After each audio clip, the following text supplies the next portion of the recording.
Welcome back to the Ghost of Christmas Past.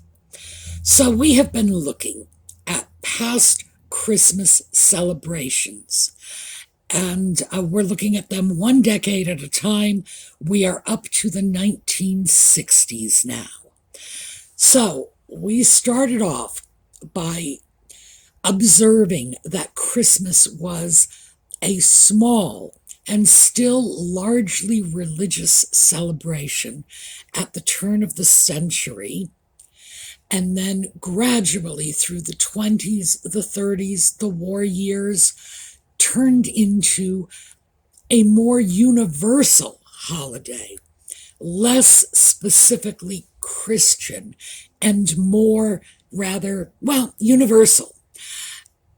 Many of our traditions are very American, but we are seeing that since we adopted those traditions from the UK, they adopted them from Germany. There's a sort of international flair to Christmas, much of which is largely Northern European, but it is what it is. And our Christmas holidays by the 1960s are beginning to change yet again. And we're going to take a look at that when we come back.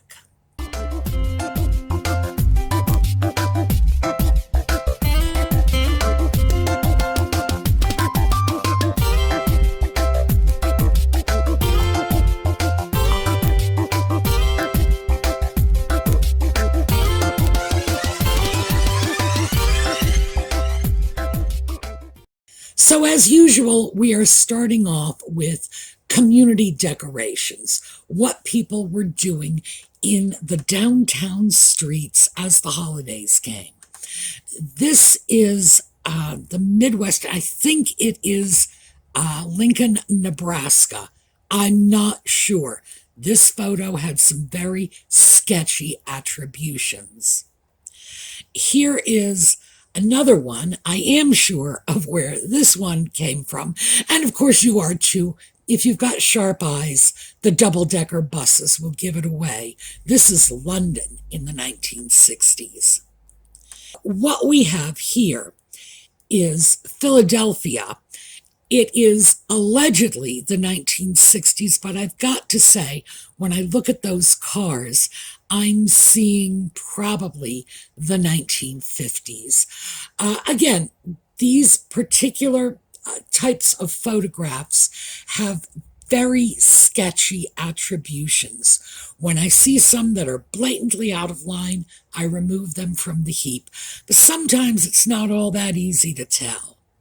This one is Holyoke, Massachusetts.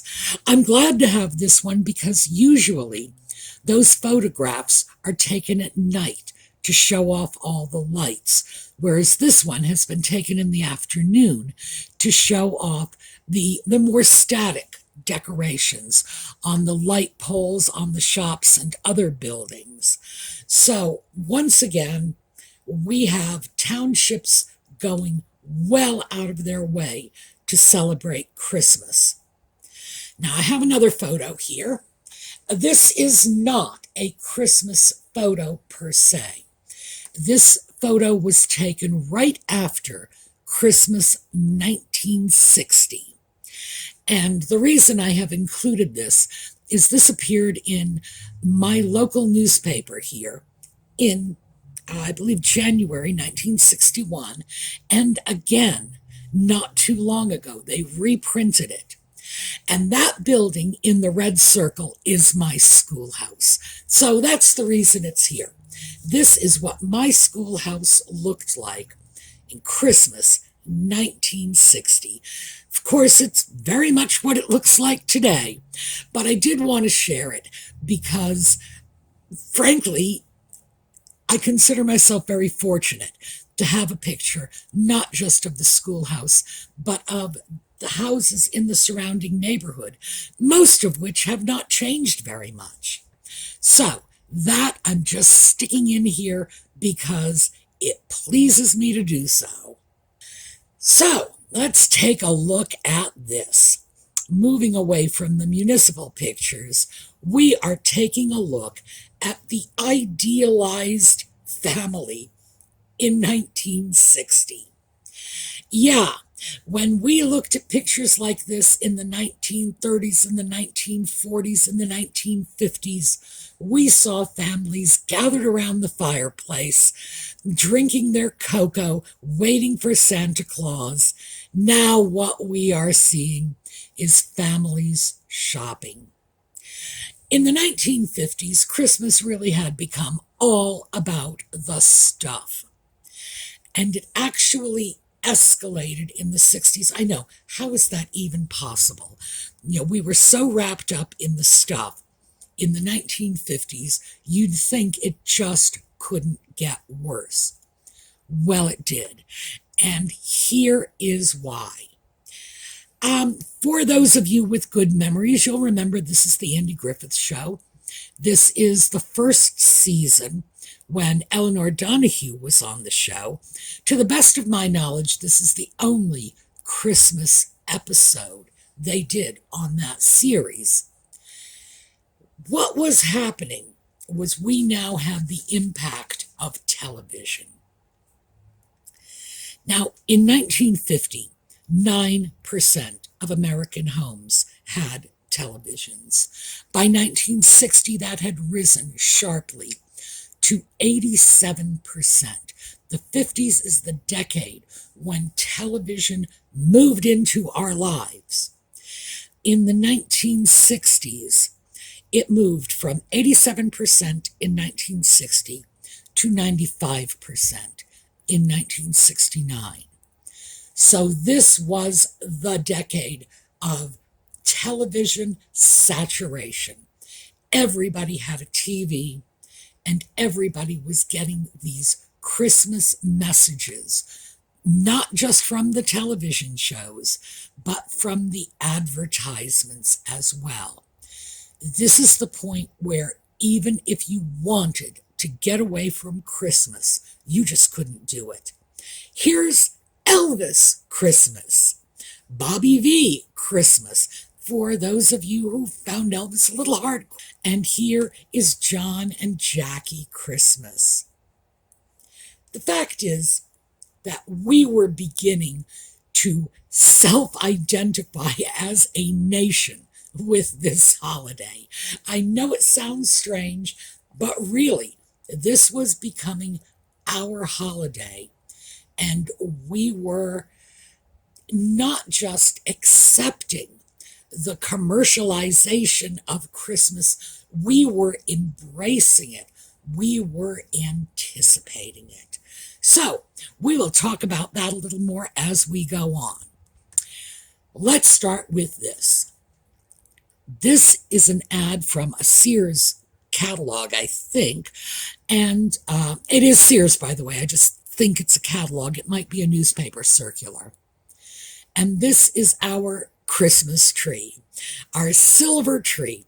And notice, our tree is like $18.50 with all the lovely decorations and $8.99 without it.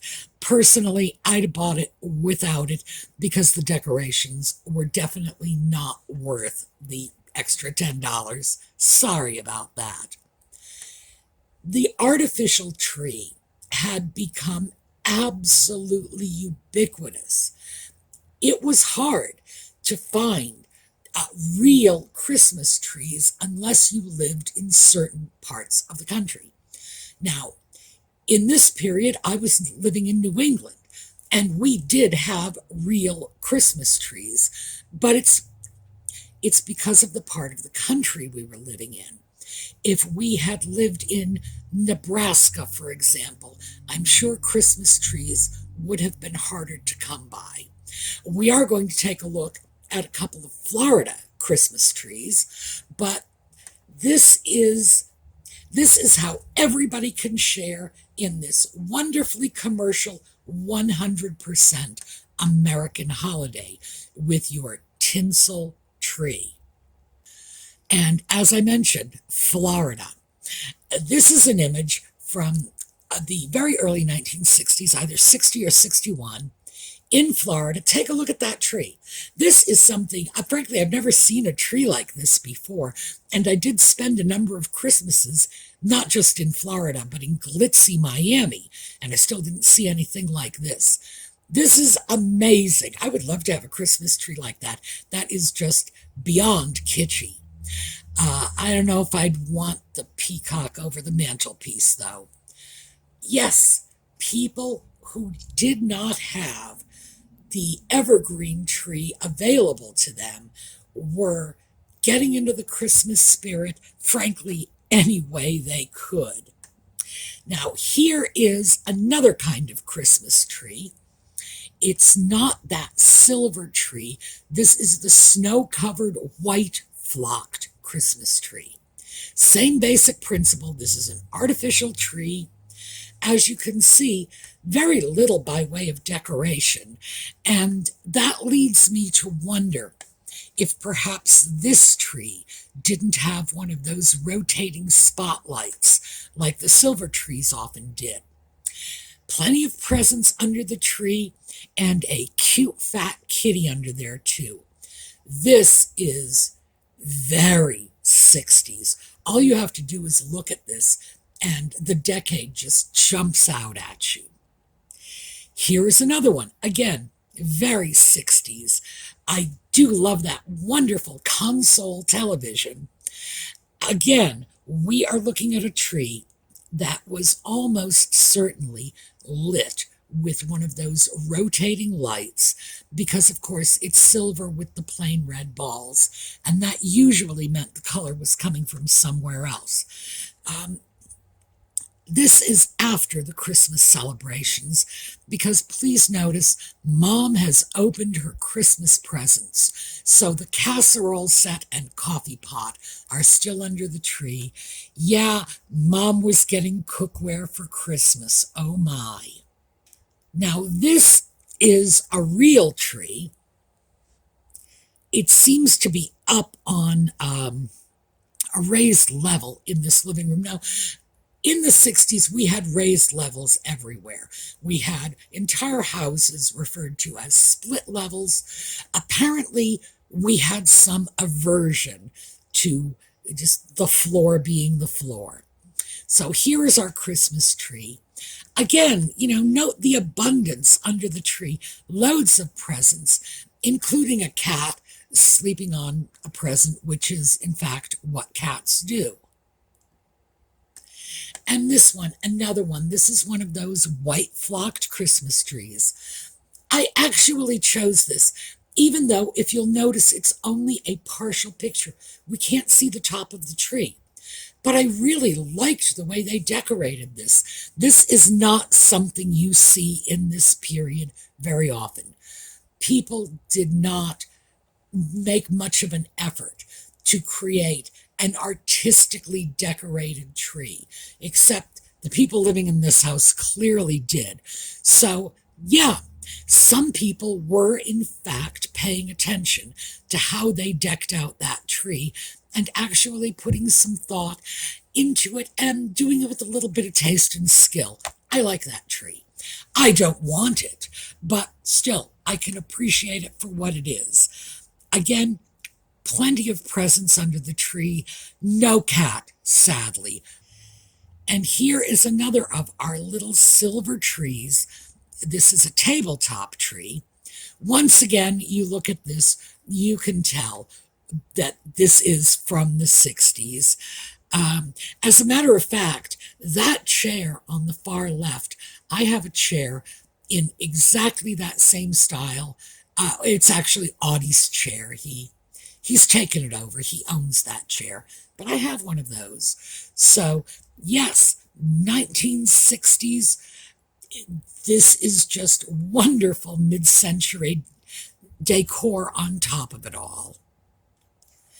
And again, we have this wonderful sort of mid-century setting, this terrific tree.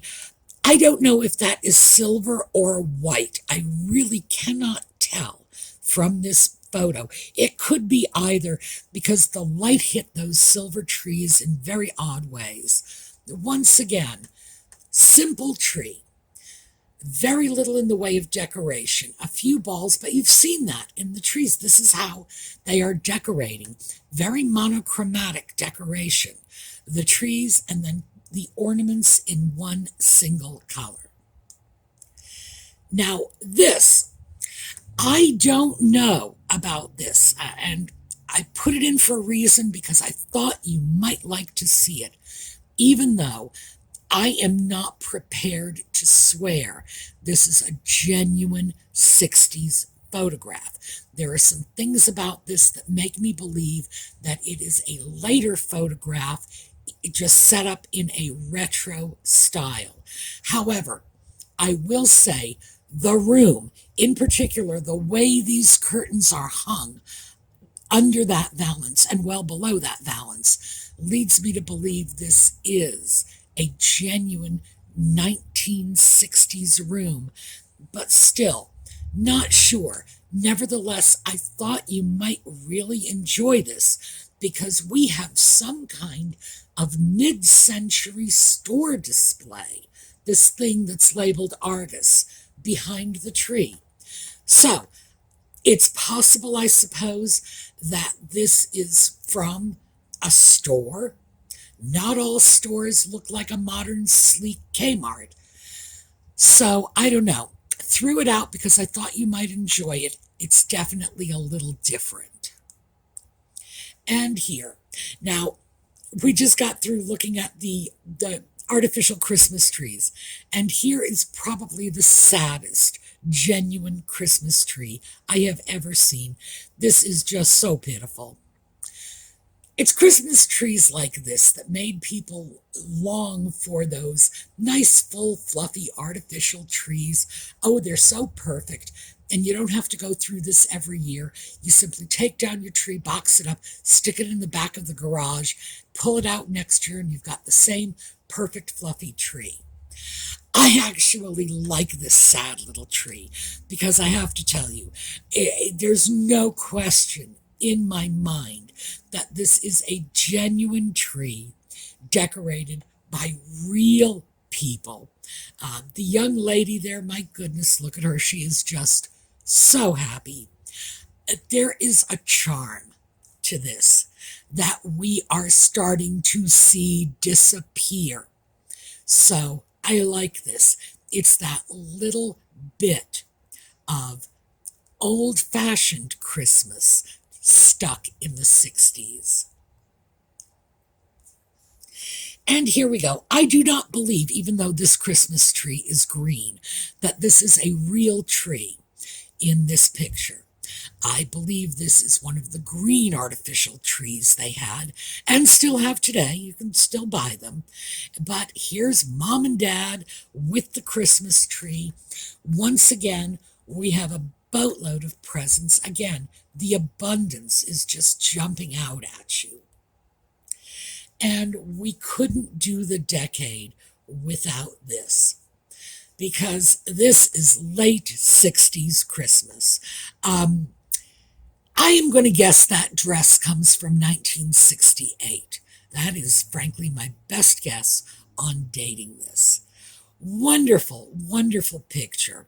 I love it. Just everything about this young lady is saying 1968, from that fantastic little bob hairdo, right down to the ruffles on the dress and the mini skirt.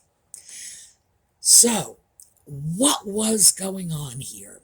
Well, we were beyond simply accepting the commercialism of the holiday. We were embracing it.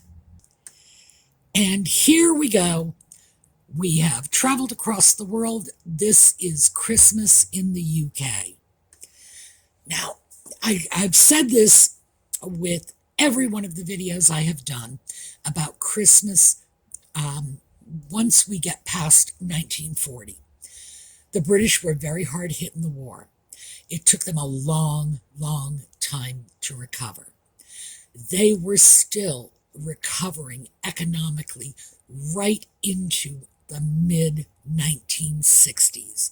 There was not a great deal of disposable income available to the average Brit for something like Christmas. Obviously, they are making sure that everybody has gotten a nice present.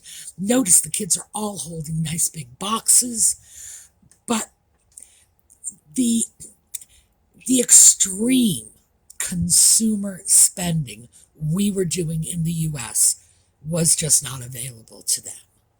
So, Christmas UK. Now we're starting to get on to the effects of the consumerism. This is an image of Christmas in the 60s that I love. Now, this is a modern image. It has been put together, obviously, by some designer. It is showing what the hot toys were, what people looked like, what was going on in the 60s. Now, these are some of the hot toys, not all of them. I'm going to show you a few more. We have G.I. Joe. We have Chatty Cathy. So we got the boys covered, we got the girls covered. And, of course, we have the Easy Bake Oven. Oh, and we have a regular full-sized range here, too, because let's not lose sight of the fact that Mom was getting new appliances for Christmas, along with that cookware. It was becoming a time of year when people were dropping a lot of money. So this is about when it becomes appropriate to start talking about Black Friday. Now, the term Black Friday goes back to the 19th century and a stock market crash in the 1860s. Has nothing to do with the sale day after Thanksgiving. It's just that the term got borrowed out from this stock market crash. In the 1960s, what ended up happening in Pennsylvania was they had the Army-Navy football game the weekend of Thanksgiving. Big deal. Everybody was in town. This made a nightmare for local law enforcement. So the Philadelphia police dubbed the Friday after Thanksgiving Black Friday. And, of course, the day after that was Black Saturday. And I need to point out very quickly, because some people have linked this to racial issues, had nothing whatsoever to do with that. It was merely that crime went up. If you were on the police force, you were not getting the day off, and no two ways around it. Not only the law enforcement personnel, but all of the municipal authorities in Philadelphia had a lot to contend with that weekend. They tried to rename it Big Saturday, Big Friday, but that never caught on. And 25 years later, the term had spread nationwide. And it was linked to red and black from the ledger books. Red meaning loss and black meaning profit. And this Friday after Thanksgiving was declared to be a profitable retail day. But, as I say, the start was very different. The start was a high crime weekend in Philadelphia. But this is also the decade, because, as I say, this started in 1960, rode through the whole decade. This is when we started to see shopping becoming an intrinsic part of it. Children would be looking for the commercials advertising that Chatty Cathy doll, that G.I. Joe. They would be anticipating the merchandising, so they'd know what to ask for, so they could fill out their little Santa lists. Let's take a look at this. Number one toy in the 1960s for girls was, yeah, you guessed it, Barbie.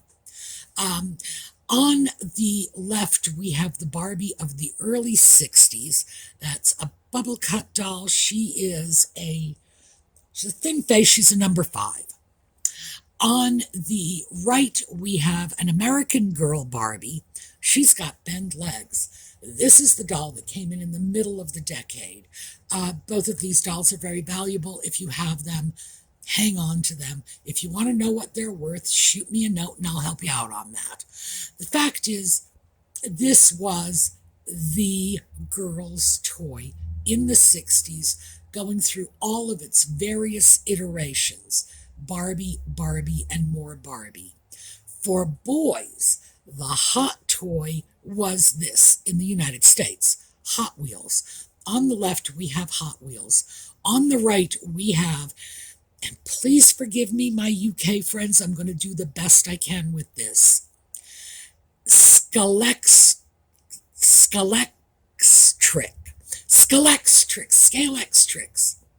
All right. I'm sorry, I give up.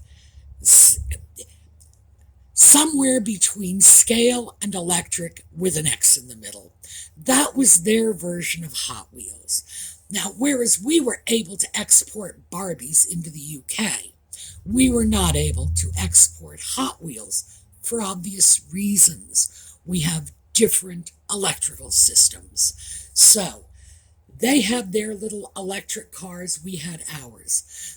Hot Wheels and Matchbox cars in general were the hottest toys for boys throughout the decade. Let's take a look at a few more, see if this jogs any memories out there. Slinky. Slinky was a great toy because it would keep kids occupied, especially kids who lived in two-story houses. Yeah, remember dumping those down the stairs? Oh, that was fun. And if you had a cat, so much the better. They were very, very inexpensive toys, and they could keep a kid entertained for hours. Here's another one.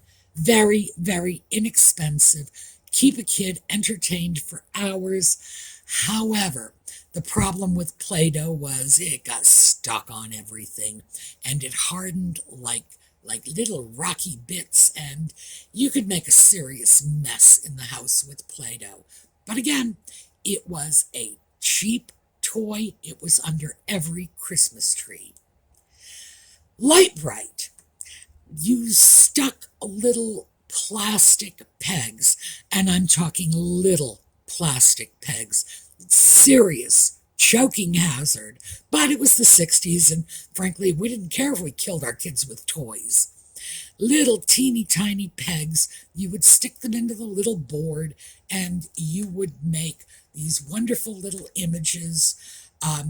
They claimed you could do this over and over again, but those of us who had Light-Bright sets certainly remember that no, you couldn't. After a couple of images, your Light-Bright board was pretty much shot. So, the other, Etch-a-Sketch. My goodness, whoever decided this was a great toy, I don't know. I never knew a little kid who actually liked an Etch-a-Sketch after maybe 10 minutes, and I never knew a parent who didn't buy one. Again, very, very inexpensive toys. We were throwing stuff at kids. We were doing it without any regard for quality, for safety, no sense of educational value to the toy. We were just feeding their acquisitiveness. And these kids were acquisitive. They were watching commercials. They were making notes on what they wanted. Every kid I know had a Christmas list as long as your arm. Oh, just toys, toys, and more toys. We began embracing the commercial aspects.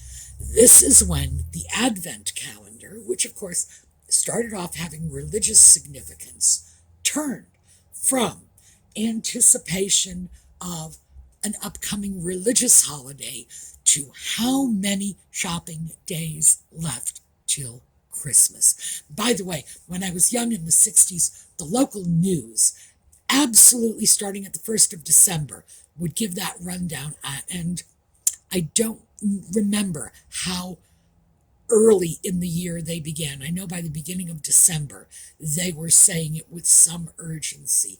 X number of shopping days till Christmas. we had become one with the commercial nature of the holiday. So let's take a look at some of the things we've looked at in past videos, just for the point of comparison. The Christmas baubles, these cute little ornaments, they started off, these wonderful little Christmas balls, as German imports, blown glass, just paper thin, very delicate glass ornaments. By the 60s, they were turning into mass-produced plastic ornaments with the same general look and feel. Now, on one hand, this was a very good thing, because the glass ornaments, Christmas, children, beautiful ornaments that you know are going to be what the law would call an attractive nuisance, luring the children to snatch them off the Christmas trees, break them and step on them. Eek. I'm glad for the introduction of plastic Christmas ornaments. I'm sure that saved a lot of parents a lot of medical bills going to the emergency room, saved a lot of pain and anguish for a lot of children, but it was becoming a bit tacky. Here's more. Again, these plastic ornaments, you could do things with this very inexpensively that would have cost much more if you had a blown glass artist doing this for you. So we were getting great looking Christmas ornaments for a fraction of what we would have paid for the glass ones.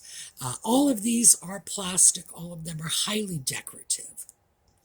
And once again, more plastic ornaments for the Christmas tree. I'm glad for the safety, but I'm sorry for the artistry. This is another thing we have done in most of our past Christmas videos, and this is the Santa Claus and Coke connection. So here is Santa Claus, here are the happy little kids. I gotta say, that little blonde boy down at the bottom in the center of the image, he kind of reminds me of that very creepy little Christmas elf we saw emerging in the 1940s.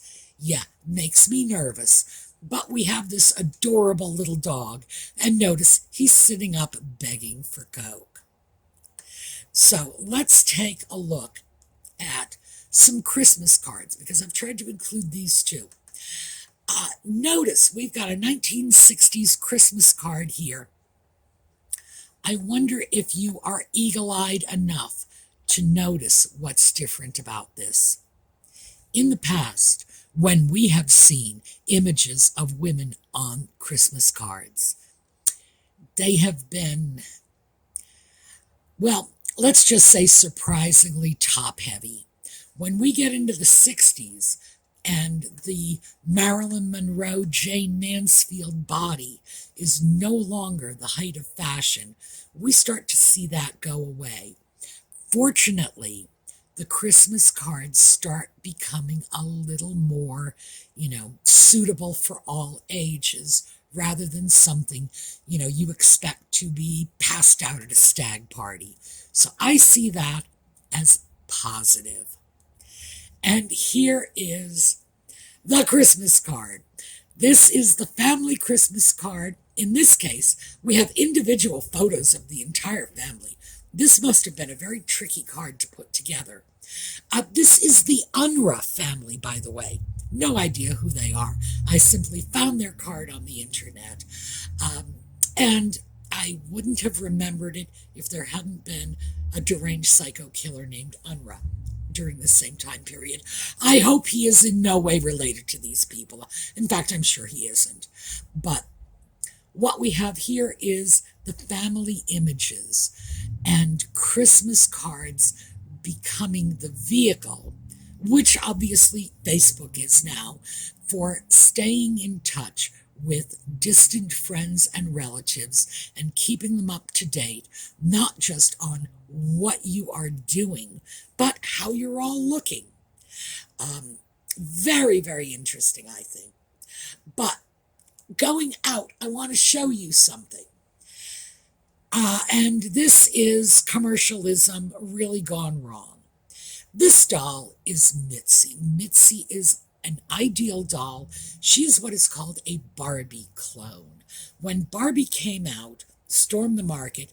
Keep in mind, Barbie herself was a Build Lily clone, but Build Lily was in Germany, so she doesn't count.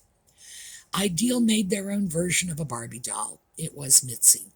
Montgomery Ward, Christmas 1959, had so many requests for Barbie dolls from their mail order catalog they couldn't fill them all. And they substituted Mitzi instead. Now, Mitzi is a doll that has her own little collector's following, so I'm not going to say anything offensive about the Mitzi doll, but I am going to point out the quality absolutely was not there. Barbie was the best fashion model doll available. 1959, right up through the mid-60s, the best.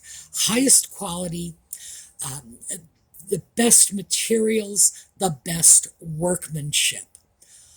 In general, also the highest price, because Barbie went for $3. Mitzi did not. It was fundamentally dishonest of Montgomery Ward to substitute a Mitzi doll, and keeping in mind Mitzi would sell for under $2 everywhere. That was wrong, to substitute a $2 Mitzi doll for the $3 Barbie doll. Children were disappointed. It was quite a scandal. It's known in the fashion doll field. Everybody knows about this. It's just part of the lore. It shows you that there were two sides to this commercialism. On the one hand, people were embracing it wildly. On the other hand, there was fraud. There was a tremendous amount of unacceptable levels of profiteering, selling unsafe toys to children, selling people cheap items that were going to break in a day, in a week, in a month. And that was also part of the Christmas experience of the 1960s, and it's one we just can't walk away from. So, closing on that note, we are going to pick up tomorrow with Christmas of the 1970s. So, let's take a look at a slideshow on our way out, and I will see you all next time.